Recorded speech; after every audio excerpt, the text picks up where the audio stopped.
bienvenue sur ma chaîne. Aujourd'hui, j'ai décidé de faire la partie 4 de l'histoire de Johan. Donc, ne tardons pas plus, let's go to la partie 4 et la dernière partie.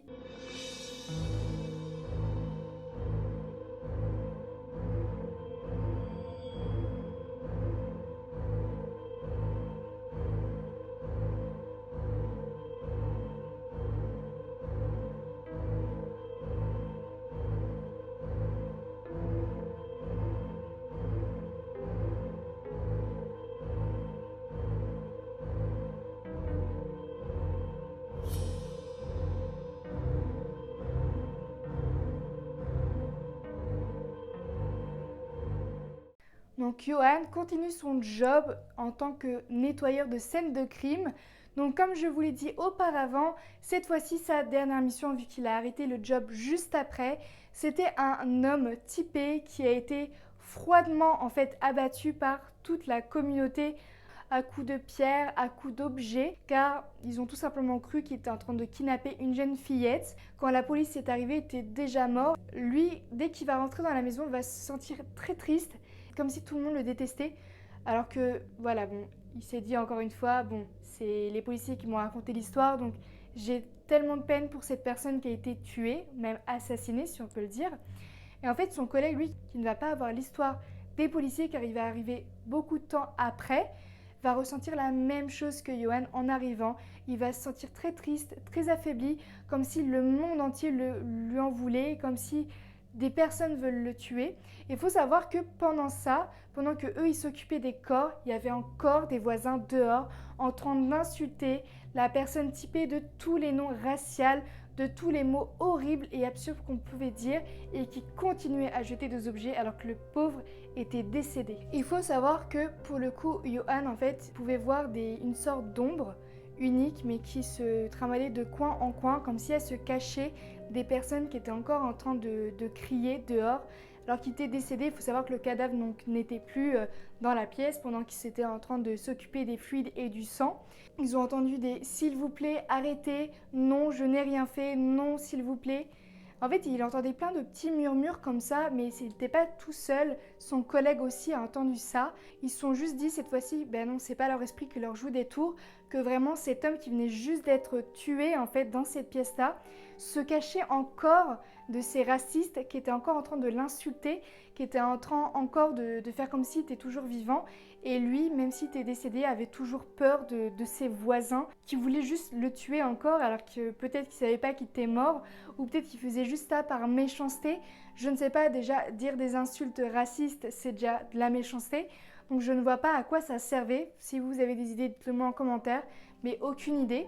Et surtout, il faut savoir que ces tendres voisins sont amusés à faire des vagues, de venir de temps en temps crier, repartir, de revenir, de repartir, de revenir. Et en fait, Johan, lui, s'est rendu compte qu'à chaque fois que les voisins revenaient pour refaire une gueulante sur la personne qui était décédée, à ce moment-là, l'activité reprenait de plus belle. Les portes claquaient, il entendait quelqu'un marcher dans les escaliers, courir dans les escaliers. Et il faut savoir aussi, quand ils entendaient les portes claquer ou la porte d'entrée se fermer et s'ouvrir, il faut savoir qu'il n'y avait aucune porte qui bougeait, tout simplement. Qu'à chaque fois que ces personnes revenaient, recriaient, qu'il y avait encore de plus forte intensité en tant que claquage de porte, en tant que bruit, il faut savoir qu'en fait, eux, ils ressentaient comme si les personnes rejetaient encore des objets parce qu'ils sentaient le sol vibrer, le parquet bouger, comme si d'autres objets arrivaient. Et à chaque fois que c'était le cas, même s'il n'y avait rien du tout, ils retombaient encore plus tristes, encore plus renfermés, encore plus attristés par tout ça. Comme si l'homme pouvait s'imprégner d'eux et leur faire ressentir ce que lui il a senti. Et c'était vraiment pas, cette fois-ci ça leur faisait pas peur, mais vraiment ils étaient pas bien pour cet homme-là qui a perdu la vie en voulant aider son prochain. Il faut savoir, donc, comme je vous l'ai dit précédemment, ils étaient 4 dans l'équipe, donc Johan et ses 3 collègues. Il faut savoir que sur ces 3 collègues, donc il y en a 2 qui sont morts de suicide et un autre qui est mort d'une surdose de drogue. Donc il faut savoir que lui il pense que c'est intentionnel, qu'il a voulu se suicider comme ça. Et il nous a bien expliqué que de base, ces personnes-là, quand elles étaient embauchées, elles étaient clean, elles ne touchaient pas à la drogue, elles n'étaient pas du tout suicidaires. Tout allait bien pour eux, ils sortaient de l'école, ils avaient de la joie en eux, ils rigolaient tout le temps, ils faisaient tout le temps des blagues. Et en fait, sur ces 2 ans-là, ils sont tous morts. Il faut savoir, comme Johan nous le dit, en fait, ces garçons avaient entre 19 et 20 ans. Et il faut savoir, en fait, le pire pour lui, c'est qu'il les a vus vraiment dégringoler de pire en pire jusqu'au suicide, tout simplement.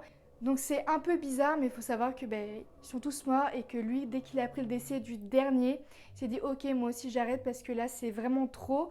Il pense que peut-être que ces personnes-là ont voulu se suicider pour pas faire partager toutes les souffrances et les horreurs qu'ils ont pu endurer.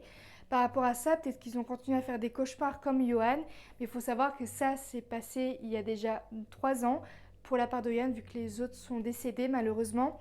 Il faut savoir qu'il en fait toujours des cauchemars, qu'il ne se sent pas très bien et c'est pour ça qu'il a posté ce message, toute son histoire sur Reddit pour avoir du soutien, pour savoir comment faire pour se détacher de tout ça et de ne pas avoir ces envies suicidaires parce qu'il se sent vraiment très très mal de savoir qu'il a vécu avec 3 personnes dans ce travail aussi dur, qu'il pouvait en parler à personne d'autre qu'avec eux et que finalement maintenant il peut en parler à plus personne, que ça le choque toujours autant et qu'il n'a pas de confident par rapport à ça parce que personne ne peut savoir ce que ça fait. En tout cas, j'espère que ce long thread vous aura plu.